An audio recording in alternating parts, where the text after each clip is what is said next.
Sejam bem-vindos a mais um episódio do podcast Além da Ferida. Eu sou Kedma Marques, enfermeira dermatologista especialista no tratamento de feridas. Olá, meu nome é Gabriel, sou cirurgião plástico especializado em feridas complexas e hoje teremos o prazer de trazer um tema que está muito em voga: lipedema e doenças vasculares. E hoje trouxemos duas cirurgiãs muito renomadas em Cuiabá, experts em lipedema, para a gente conversar sobre essa patologia que ganhou muita notoriedade nos últimos tempos. Doutora Caroline Almeida, doutora Nayara Mello. Prazer. Prazer é nosso estar aqui. Espero poder trazer bastante informação, né, desse assunto que é tão polêmico, tantas dúvidas, tão novo também. E acredito que vai ser muito proveitoso esse encontro hoje. Prazer também é meu estar aqui, né, com pessoas que eu gosto muito, que é a Edma Gabriel, conheço há 55 anos quase. É, E a gente vai trazer também muita informação, né? A gente tem um grupo juntas de lipedema, então a gente está trabalhando muito nisso, já tem quase 2 anos, né? Isso. E pode perguntar que aqui a gente tá para responder. que bom.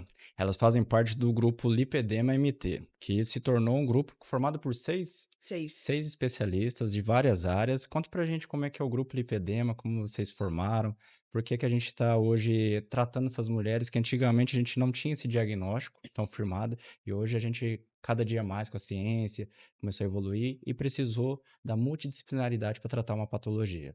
A gente se reuniu tem quase 2 anos, né? Eu trabalhava com lipedema já tinha uns 4 anos, só que eu trabalhava sozinha.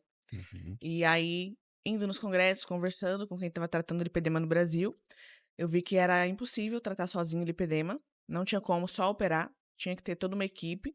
E aí, quando eu voltei do último congresso de São Paulo, da Jornada Paulista de Cirurgia Plástica, eu conversei com as pessoas com quem eu achava que ia dar certo essa parceria, que realmente se importavam, né, com essas mulheres. E a gente acabou criando esse grupo. E aí tem endocrinologista, tem cirurgiã vascular, que é a Nayara, tem nutricionista, que é a Natália, tem a Laura Alves, que é fisioterapeuta, assim, reconhecida mundialmente nisso. E tem a Anne, que é ginecologista. Esqueci alguém? Aquele que é endócrino. Kaylee, que é endócrina, e eu. Então, nós somos 6 especialistas nisso, a gente estuda muito isso, a gente vai para congresso juntas, e desde essa época a gente está atuando no grupo, atendendo essas pacientes. O que seria, então, define pra gente o que é lipedema, como se faz diagnóstico, pra gente entender o que que é essa doença, como é que ela se apresenta. Então, assim, o lipedema, né, todo mundo sempre associa a gordura, mas na verdade é uma doença do tecido conectivo. Hum, Então, não é apenas a gordura, o tecido ali subcutâneo que é afetado. Envolve desde a pele, ali, derme, epiderme, gordura, todo esse tecido, essa junção desses tecidos, e é por isso que a gente vê muita fibrose nessas pacientes. Então, aquelas retrações, que todo mundo acha que é celulite, né?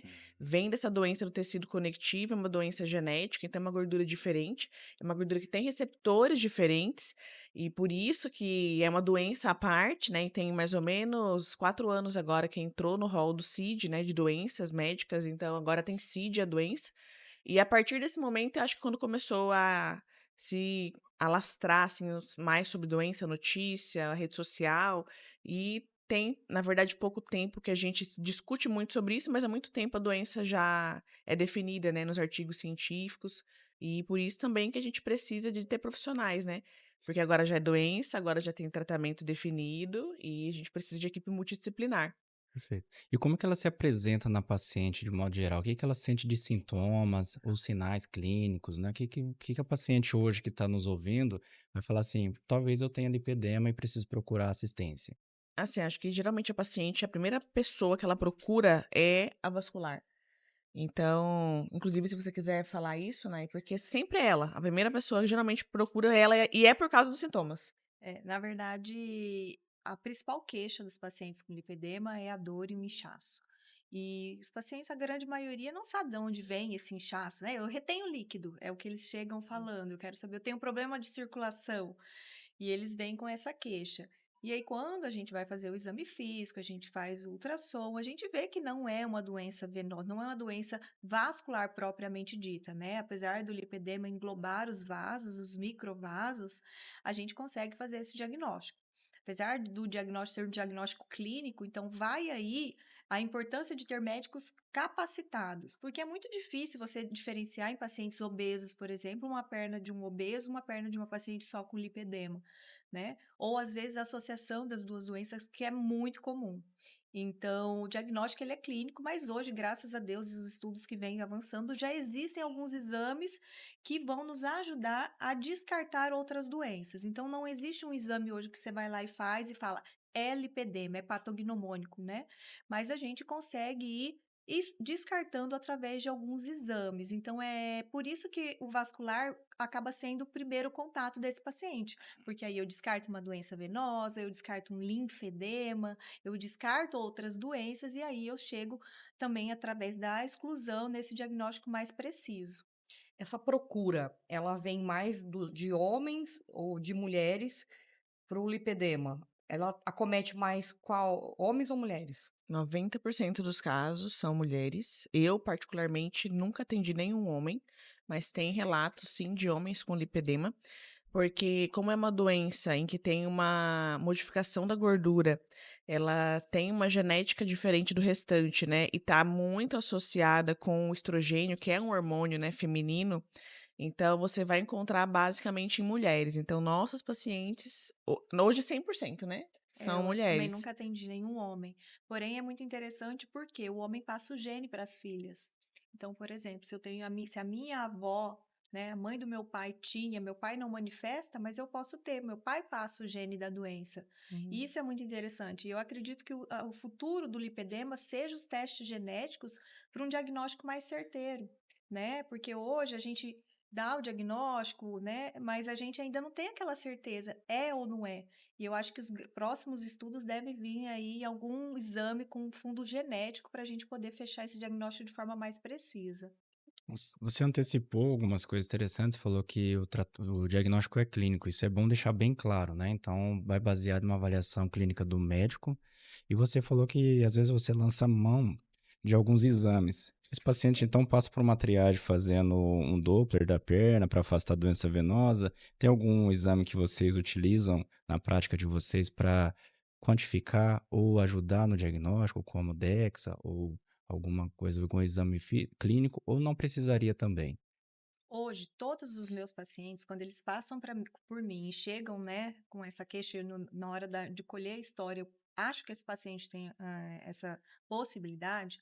Primeira coisa é o visual, né? Porque o lipedema ele tem a característica, não é só uma perna mais gordinha ou mais calibrosa. Eu tenho os pontos estratégicos de gordura. Então, aquela gordura pré-tibial, aquela gordura do lado do maléolo. Então, tem os pontos estratégicos. Então, a parte clínica, o visual, é o primeiro ponto.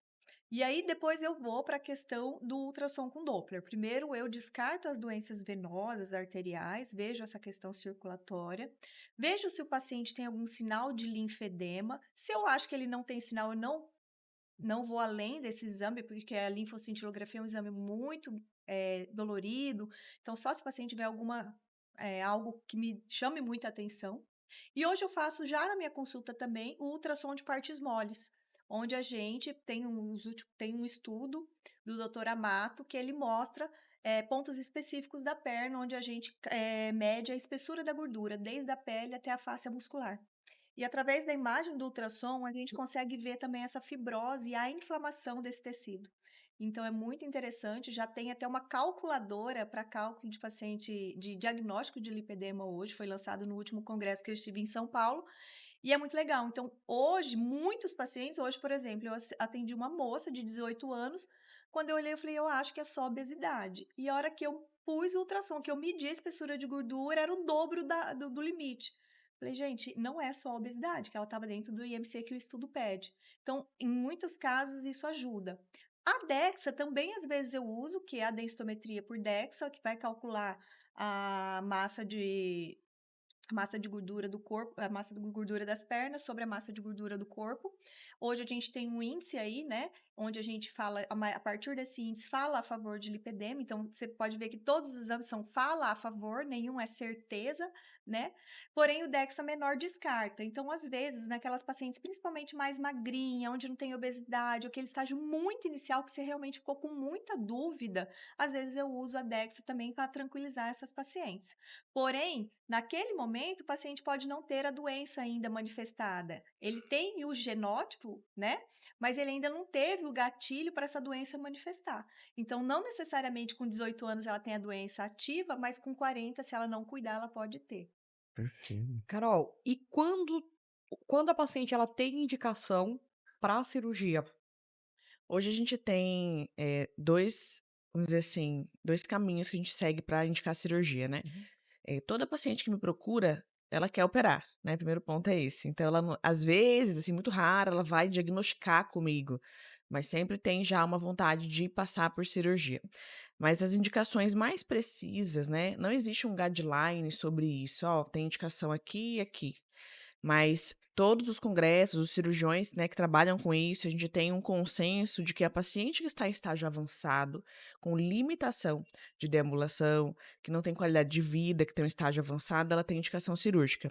Desde que, claro, consiga a gente operar essa paciente, né? Que a gente diminua o risco, a gente veja como que tá o cardiovascular dela, ela consegue passar por um porte dessa cirurgia, que não é uma cirurgia que é simples, é uma cirurgia de muita complexidade, de lipoaspiração que você perde muito volume, que depleta o paciente.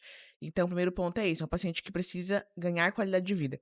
Segundo ponto, que a gente indicaria cirurgia, é uma paciente que busca a melhora estética das pernas, também porque depois de fazer exercício, se alimentar bem, tá na dieta anti-inflamatória, ainda assim não alcançou o resultado que desejava, né? Ela quer aquela beleza nas pernas, esse é outro ponto. E mais recente, existe agora um terceiro pilar de tratamento cirúrgico, que é reduzidor. Então, foi provado nos últimos artigos que o Fábio Kamamoto publicou que a lipoaspiração e retirada dessa gordura inflamada reduz dor da paciente. Então, a paciente que pode ter um estágio 1, que está bem tratado, ainda assim ela sente dor, a lipoaspiração seria indicada, tá? Sensacional. Você falou, a gente está falando na parte de cirurgia para fazer, e muito bem claro que você deixou os 3 pontos que indicariam, mas a paciente em si, a cirurgia, ela é curativa? O tratamento dessa paciente, a gente já falou que tem um genes, então tem receptor. Como é que faz o manejo desse paciente no pré? A nutricionista tem que focar em algum tipo de alimentação especial? Estou fazendo um paralelo, por exemplo, pacientes com doença celíaca não poderia usar trigo. Mas pacientes que têm lipedema, tem algum tipo de alimento que elas não podem? Ou tem que fazer todo um estudo alimentar da paciente? Como é que Então, funciona? assim, tem algumas escolas, né, que pregam uma dieta bem restritiva, com baixa caloria. Então, a gente, né, que trabalha no nosso grupo, a gente tem esse alinhamento um pouco diferente. A gente não gosta de terrorismo alimentar. Então, a gente trabalha, né, junto com a nutricionista, que é a Natália Rondon, quando a gente começou a conversar sobre tratamentos, né, a parte nutricional dessa paciente, o que que a gente prega? É uma paciente que tem que evitar algumas coisas, né? Ela vai evitar o excesso de glúten, de carne vermelha, de álcool e assim, de maneira geral, evitar o que a gente sabe que faz mal, Para né? E todo mundo. comer, exatamente. Lipedema é uma doença crônica e o que a gente costuma dizer, toda doença crônica tem tratamento crônico. Então, é uma paciente que ela pode operar, ela pode comer bem, ela pode fazer exercício, mas ela não curou o lipedema dela, tá? É uma doença crônica. A paciente que é diabética, ela pode sim melhorar a doença dela, usar remédio, malhar, comer bem, mas ela continua tendo diabetes, principalmente se é tipo 1. É a mesma ideia. Se a Uhum. paciente, em algum momento, ela abandona algum dos tratamentos, né, até mesmo a cirurgia, quando a gente lipoaspira ali 7 litros, e ela abandona a dieta, abandona exercício, ela volta sim a ganhar gordura. E nisso, ela vai poder voltar a ter as pernas com as proporções que ela não queria. Então, a cirurgia não é curativa, é um dos tratamentos, e é um tratamento mais eficaz. E tem um limite para você indicar de lipoaspirar? Porque, assim, a gente sabe que tem pacientes que têm volumes muito grandes, né. A gente que opera, eu te auxilio Sim, bastante nesse tipo de cirurgia, a gente vê que a paciente tem um peso muito grande nas pernas mesmo, é facilmente visto, né, porque a gente sim. vira a paciente na maca. Mas tem um limite que eu posso usar de segurança? Não existe, dá para eu ver só pelo intraoperatório a quantidade de sangue que sai do soro, né, que a gente infiltra? Como é que você faz o tato sobre isso? Então, é bem objetivo, na verdade. A gente acha que é subjetivo, mas não é. O tratamento cirúrgico do lipedema, a gente costuma avaliar a paciente com a bioimpedância, né? Geralmente a nutricionista já faz. E a DEXA, que a Nayara estava comentando, ele é também um preditor para a gente poder saber o quanto eu vou lipoaspirar. Então, no DEXA vai aparecer lá a porcentagem de gordura corporal em gramas. Eu tenho, por exemplo, eh, 15 quilos de gordura nas pernas. Eu sei que aquela paciente, eu vou lipoaspirar até 8% do peso corporal. Se a gente faz um cálculo de uma paciente de 80 quilos, eu vou lipoaspirar até 6,5 litros. E eu sei que ela tem nas pernas 15 quilos e no tronco ela tem 9. A ideia é tentar deixar nessa mesma proporção. Uhum. Então, para eu reduzir de 15 para 9, eu vou tirar ali 6 litros, né? 6 quilos. É proporcional aos 8%? É. Então, em uma cirurgia eu consigo fazer. Então, o meu cálculo, eu uso o exame para eu ter uma dimensão se eu vou precisar fazer uma, duas, três cirurgias para eu não ultrapassar esse limite e fazer a paciente correr mais risco do que ela precisa. Perfeito. E uma coisa que a gente observa nesses grandes volumes que a gente tira, é que às vezes a flacidez da pele fica, né? E como é que você faz o. Isso é interessante para os pacientes saber que às vezes a cirurgia tem cortes grandes, às vezes não tem. Quando que você indica para esse tipo de paciente o lifting, né? Que é quando a gente resseca, ou o uso de tecnologias que a gente pode lançar mão, como Argo, Morpheus, que você já indica. Como é que você faz É. essa? Flacidez de pele de leve a moderada, dá pra gente usar tecnologia. E aí entra a subjetividade. Como que é flacidez moderada, doutora? Não sei. Eu tenho que pegar. Eu tenho que pegar, eu tenho que apalpar para eu saber se a tecnologia seria capaz de retrair o suficiente. Mas tem casos graves, é claro, que a própria paciente já sabe, é muito flácido, é só retirando. Então, a gente precisa classificar assim, os casos com pouca flacidez e com muita, é muito fácil. Com muita vai tirar a pele, sem flacidez ali pouquinha, vai usar uma tecnologia, a própria lipoaspiração já retrai, né, que ela faz também fibrose. Agora, os casos moderados são os casos mais difíceis da gente definir. Se vai ser retirada de pele ou só o jato de plasma ele seria capaz de retrair. E aí vem a expectativa da paciente sobre o resultado. Se a paciente fala assim, eu não quero que fique flacidez, eu quero que tire o máximo, é corte. Hoje, ainda, infelizmente, nada substitui o corte para retirada de flacidez total, Perfeito. tá? Uma pergunta para a doutora Nayara, a gente sabe que você já explicou isso, tem muitas doenças vasculares que podem estar relacionado. Existe a relação, então, de varizes e o lipedema? E se existe, é possível a gente tratar no mesmo ato cirúrgico, aproveitando a cirurgia redutora, tratamento de varizes? Como é que a gente maneja isso? Geralmente, eu preciso ver qual é o nível, né, de insuficiência, qual é o nível dessas varizes, porque assim, insuficiência venosa, ela vai desde telangiectasias, que são os vasinhos na pele, até refluxos do sistema profundo, refluxos de veia safena, né? Então, eu tenho que primeiro avaliar o quanto isso oferece de risco para esse paciente.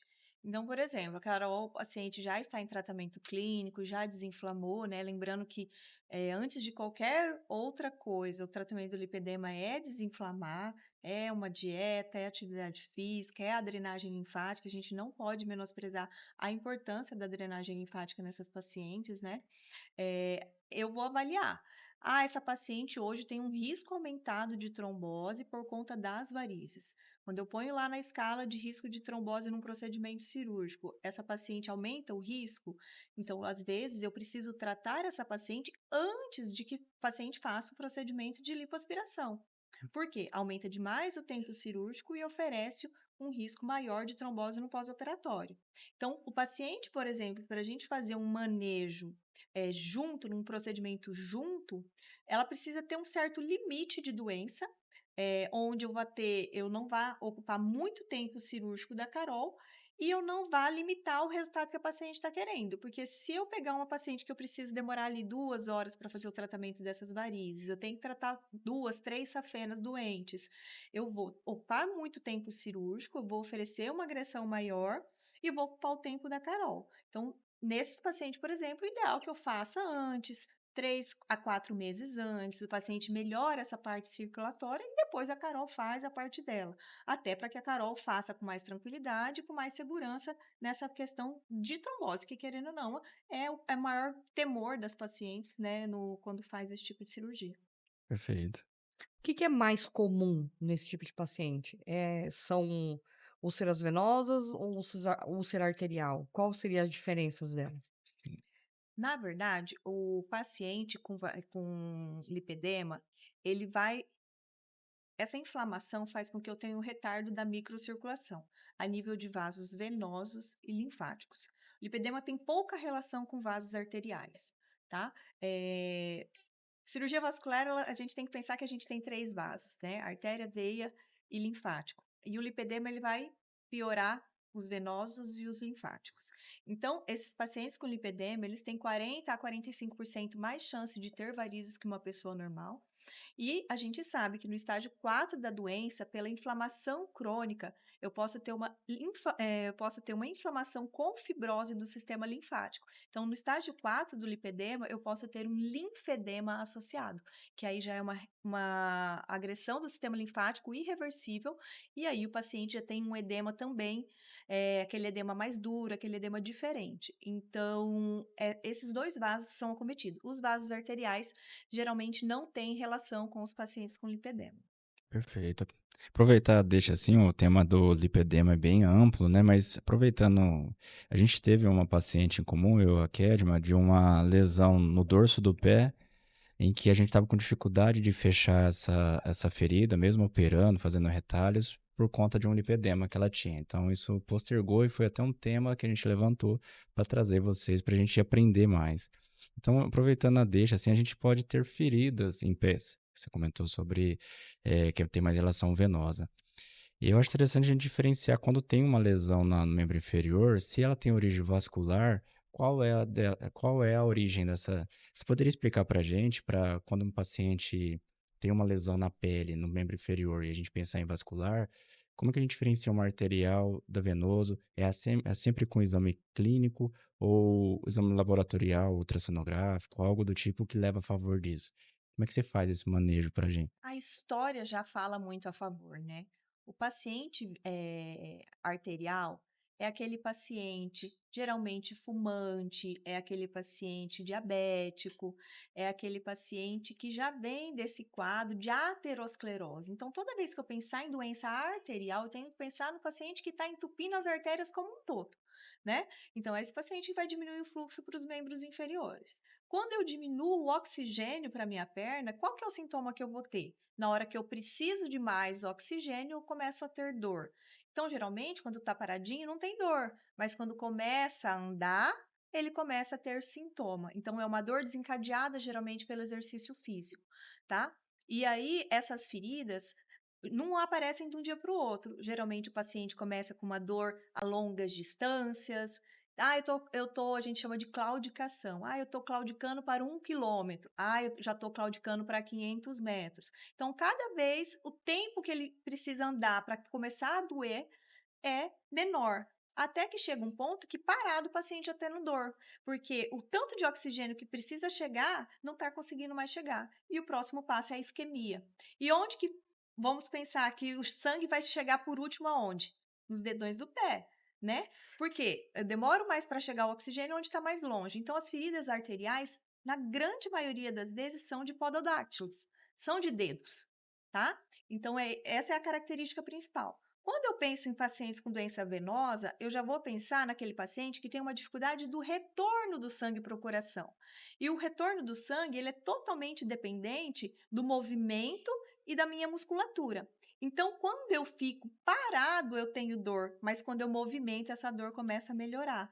Pacientes que fazem mais atividade física tendem a ter menos sintomas. E aí, a obesidade, tudo que diminui ou aumenta a pressão dentro da barriga, faz com que o sangue tenha mais dificuldade para subir. Então, aí eu vou pensar numa doença venosa. O linfático vai na mesma linha do sistema venoso, porque eles têm o mesmo caminho. Então, aí eu já vou pensar, uma dor que aparece quando eu tô parado, quando eu tô em pé, mas se eu ando eu não sinto, aparece mais no final do dia, porque eu fiquei muito tempo em pé, essa já é uma dor venosa. E onde que aparece geralmente a ferida da veia, né, das doenças venosas? Onde eu começo o sistema venoso, que é principalmente na parte do ossinho do pé, na região medial. Por quê? É onde começa a safena principal, que é a safena magna. Então, é onde está toda a sobrecarga do líquido do nosso corpo. Então, as úlceras venosas não são de dedo, elas são de tornozelo. Então, a gente consegue, só pela localização, já ter um diferencial. As úlceras linfáticas, você vai ver aquela perna bem inchada, um duro, dedo gordinho, pé gordinho, você aperta ele não afunda, então aí vem junto aí a questão linfática e venosa começa a se misturar. Mas a grande diferença das úlceras são essas. Que aula. Que aula. Resolveu um E o livro. mas o tratamento para tanto para uma úlcera linfática quanto venosa seria o mesmo, por compressão? Porque o que eu preciso? Eu preciso melhorar esse retorno, né? Então, assim, é muito comum o paciente chegar com uma úlcera venosa e falar assim: me passa uma pomada. Mas o que que causou aquela úlcera? Porque por que que aparece a úlcera na doença venosa? Pensando que não é por falta de oxigênio. Essa veia começa a ficar tão dilatada, começa a sair líquido de dentro do vaso. Uhum. E esse líquido no nosso tecido, né, no nosso tecido conectivo ali, começa a fazer uma inflamação, uma fibrose. E essa fibrose, a longo prazo, faz uma isquemia de pele. Então, não é por falta de oxigênio, é por inflamação. Então, essa úlcera venosa, ela tem uma outra fisiopatologia. Se o que causou ela foi esse líquido que está extravasando e inflamando, eu não vou conseguir nunca tratar essa ferida se eu não fizer uma compressão. Entendeu? Eu posso passar a melhor pomada que veio de Dubai. Hum. Então eu falo a elas, mas não tem nenhuma pomadinha? Eu falo, não tem pomadinha. Então o tratamento é compressão. Os melhores tratamentos compressivos hoje são os inelásticos, que é o que você falou, a bota de Una. A bota de Una tem o problema de ter que ser aplicado por uma pessoa experiente, né? Então, Sim. geralmente, uma enfermeira, porque ela é uma. Não sei se você já ouviu falar, mas ela é um mecanismo inelástico. Uhum. Então, você tem que tomar muito cuidado, porque senão você comprime demais.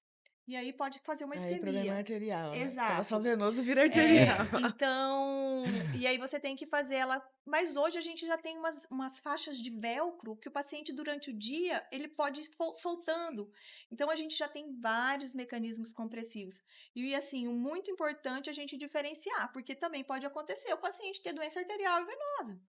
Associado. Uma E ferida mista, aí? né? E aí, se o paciente está com uma isquemia e você comprime com bota, aí você deu o tiro, né? Que faltava para o paciente perder ali aquele Hoje, membro. hoje você falando sobre bandas inelásticas, Por isso faixas, que não tem pode um... pegar medo dos outros emprestados, Não. Boa dica. Essa é a pergunta que tem no consultório. A gente vê algumas marcas e estão colocando é, esferas, né? Não é esferas não, mas elipses, né? Que aí quando você puxa ele vira Uma bolinha. uma bolinha. Isso você tateia o quanto que vai de pressão. Então já tem umas marcas que estão fazendo para a gente tirar, assim, para pessoa menos experiente não fazer uma compressão acentuada.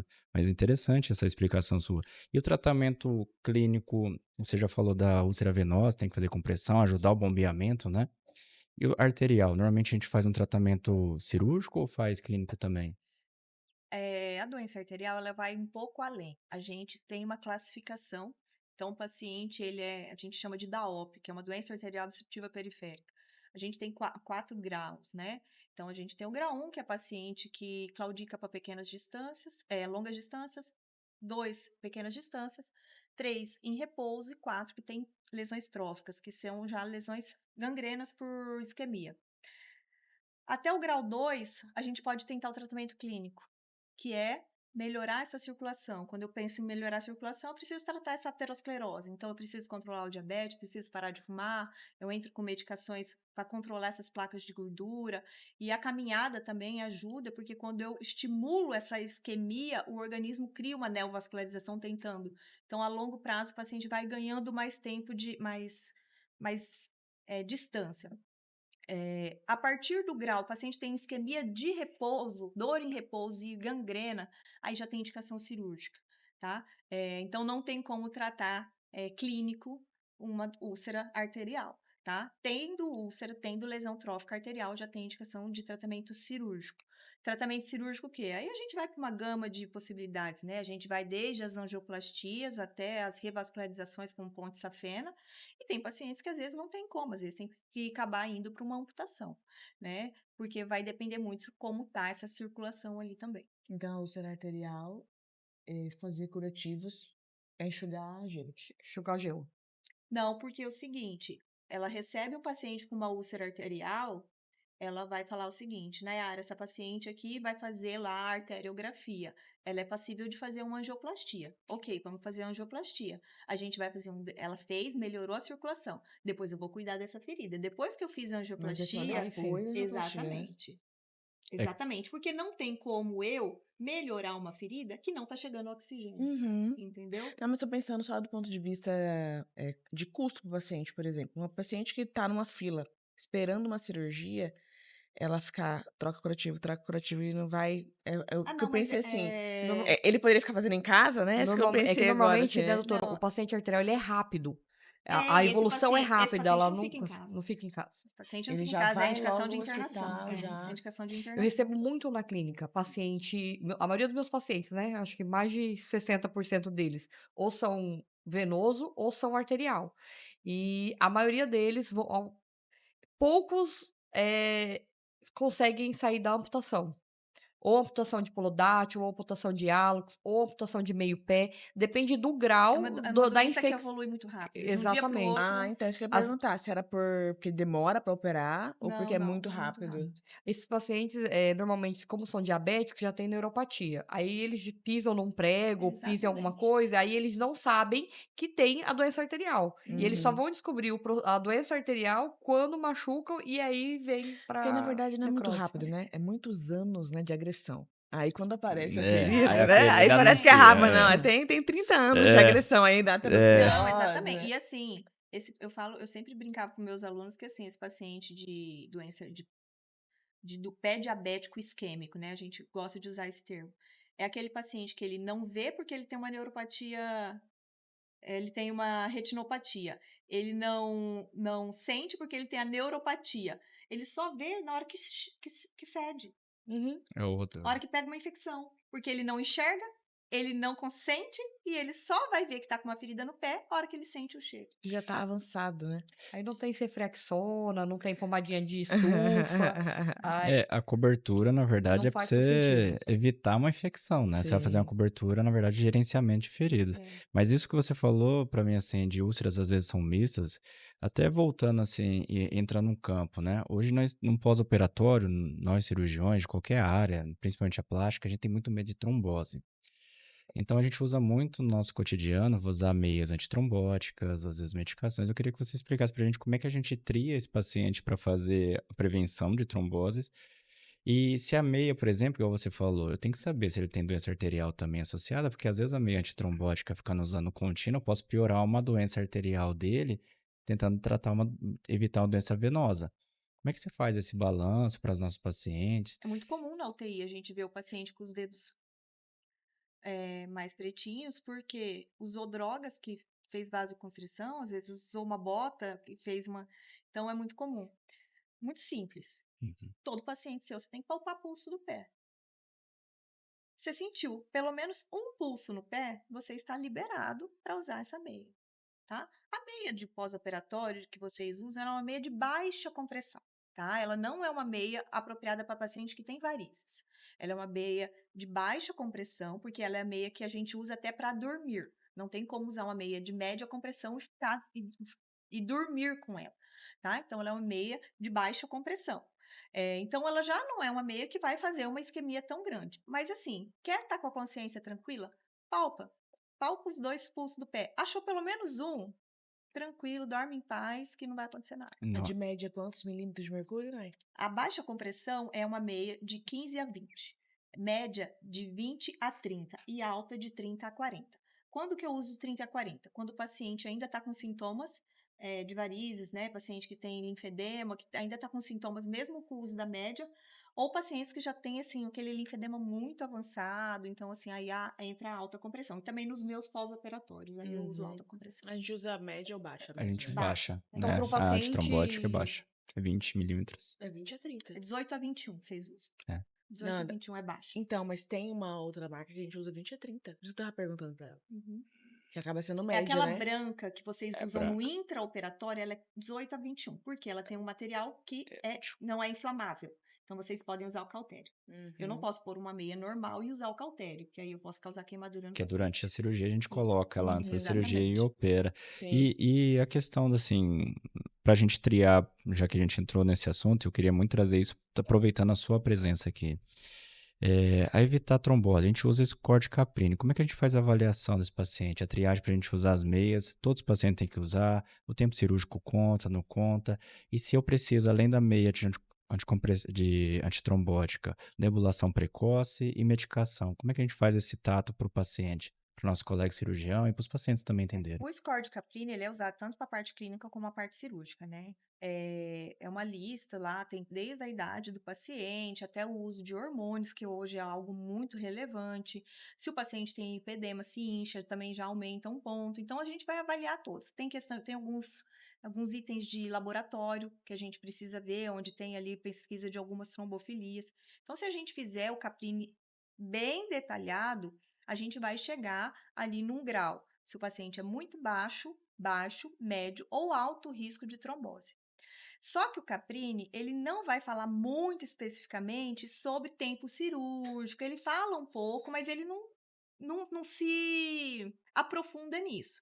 O que a gente sabe? A gente avaliando ali, paciente baixo ou muito baixo, é só indicação de deambulação precoce. Não tem necessidade de fazer o uso de medicações anticoagulante ou meia, tá? O paciente tem a possibilidade de andar precocemente, que é hoje o que eu faço na minha cirurgia de varize, tá? Hoje eu faço cirurgias a laser, o paciente levantou, ele sai andando, eu não uso anticoagulante no meu pós-operatório.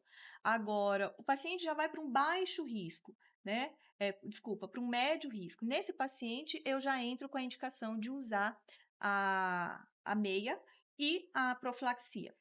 O tempo da profilaxia, que é muito variável, porque eles falam que você pode usar até que o paciente tenha a deambulação normal. Então, o paciente vai usar até que ele consiga andar de forma normal. Por quê? Até que eu consiga usar a minha bomba da panturrilha de forma ok. Então, vai muito do quanto o pós-operatório de vocês vai limitar a movimentação desse paciente, tá? Então, no paciente médio risco, eu posso usar as duas heparinas, baixo peso ou a não fracionada, né? Que é o Clexane ou a heparina. Agora, no alto, a gente já tem indicação de usar o Clexane, até porque ele é mais fácil da gente manipular, né? Ele não tem que ficar fazendo acompanhamento laboratorial. Hoje em dia, a gente vê muito o uso dos NOX, que é os anticoagulantes orais, que é muito fácil hoje comprar um xarelto, né?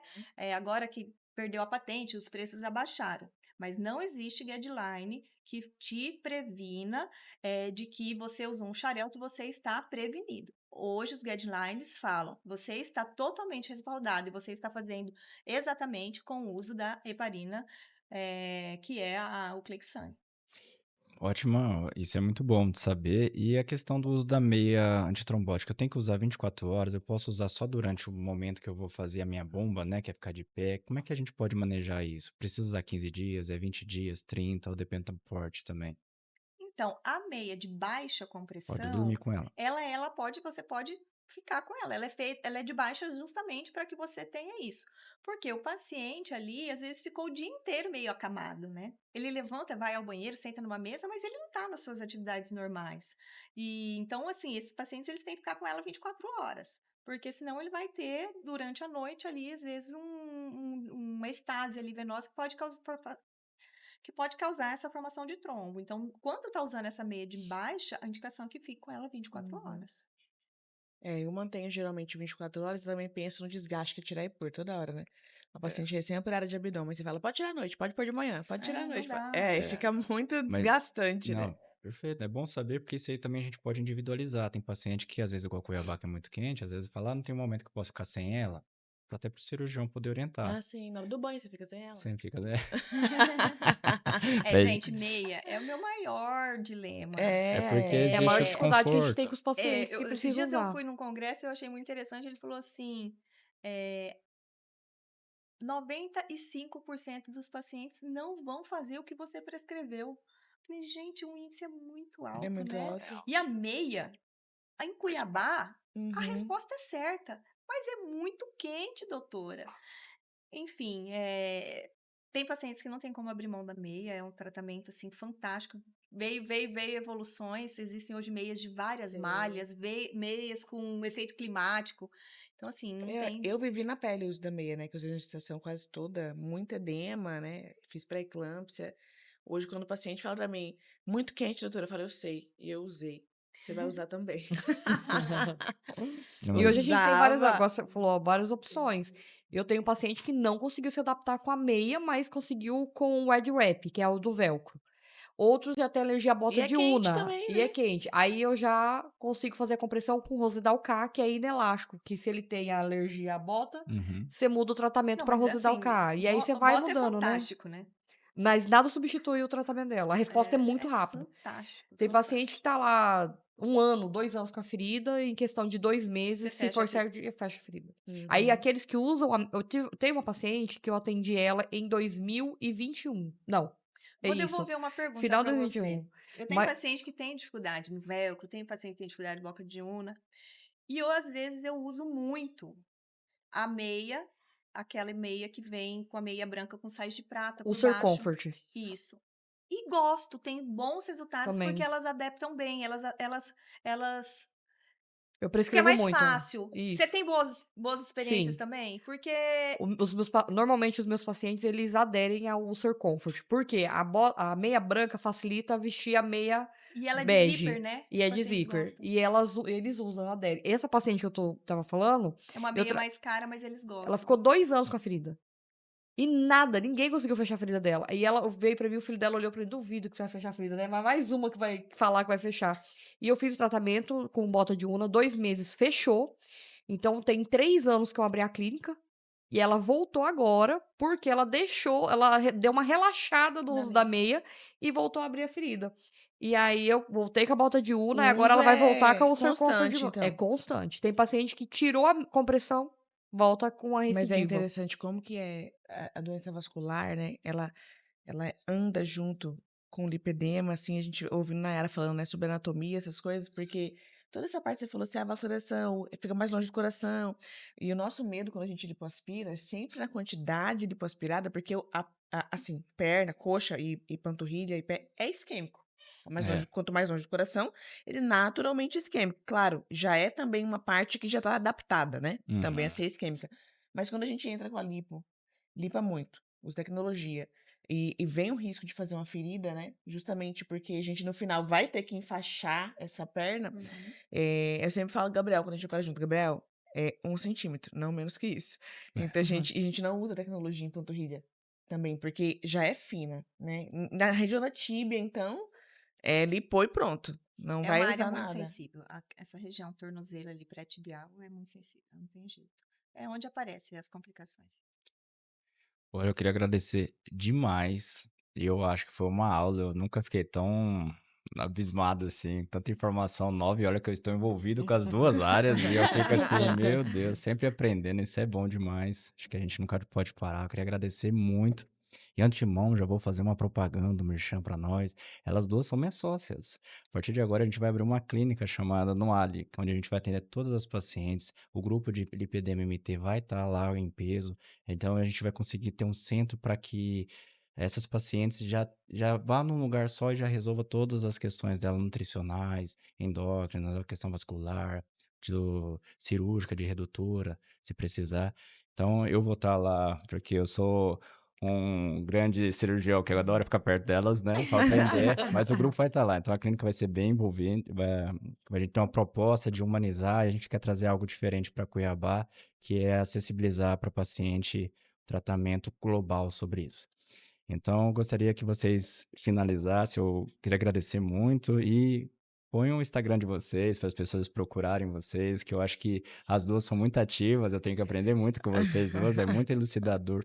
É muito bonito de ver vocês falando de temas tão delicados às vezes, sem explorar a questão mercantilista, sem querer vender algo, assim, orientar o paciente que há a possibilidade de tratar algo que o incomoda, isso é importante, tá? Uhum. Então, novamente, muito obrigado e que dê muitos bons frutos essa parceria Você é a nossa futura. calmaria, Gabriel. É. Ele Duas doidas, frenéticas, Gabriel. o Gabriel é o que Calma, controla. calma, Ah, meninas. Ele não consegue acompanhar, cara, não, não no grupo. E quando você consigo. tá bravo, ele fala assim: "Calma, Calma. vamos pensar de maneira diferente". Mas ele quer de 1220, igual a gente também. Mas, ó, eu que agradeço muito o convite. Eu acho que a gente vê, né, tá muito em voga, né, podcast, o pessoal fazendo essas coisas, mas eu fui convidada, acho que esse é o terceiro podcast que eu faço e, assim, graças a Deus, todos os convites que eu recebi são de pessoas que gostam de embasamento científico, e até por isso que eu aceito, Hum. porque eu acho que falta muito isso, não só na área médica, na sua área também, acho que toda a área da saúde tá assim, né, precisando de um pouco mais de embasamento científico, e quando a gente vê podcasts assim que querem se embasar na ciência, a gente tem que trazer, né, o assunto, tem que divulgar. A gente costuma falar, né, a gente brinca, Gabriel, sobre essa questão do marketing que os médicos que vendem muito, né, na rede social, às vezes não são médicos que estão com embasamento científico, às vezes nem são médicos bons. As pessoas que gostam de tratar pacientes, gostam de cuidar de pacientes, estudam e têm ciência, tem que estar lá dentro também,